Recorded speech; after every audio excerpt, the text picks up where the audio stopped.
We'll guide you through how to set up Streamlabs audio so you can optimize your streaming experience. If you find this helpful, consider subscribing and liking the video. First, open Streamlabs on your desktop and go to the settings by clicking on the gear icon at the bottom left corner. Once you're in the settings menu, select the audio tab from the left-hand side. This is where all your audio input and output settings are configured. You need to check your desktop audio device and mic/auxiliary audio device. For the desktop audio device, select your main speakers or headphones. This ensures that your viewers can hear all the sounds coming from your computer. For the mic/auxiliary audio device, choose your microphone.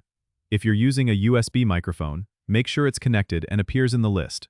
You can also add secondary audio devices if needed. Once you've set up the devices, scroll down to adjust the audio levels. You want to make sure your microphone is not peaking. A good starting point is to have your mic level around the midpoint and adjust from there. Test your microphone by speaking and watching the levels in the mixer at the bottom of the main Streamlabs window. You want the audio to be in the green to yellow range but avoid the red. If you need more control over your audio, you can add filters by clicking the gear icon next to your microphone in the mixer and selecting filters. Here you can add noise suppression, gain, and other effects to enhance your audio quality. Finally, make sure to test your audio by doing a test recording or stream. Listen back to ensure everything sounds balanced and clear. Don't forget to subscribe and comment if this helped you out.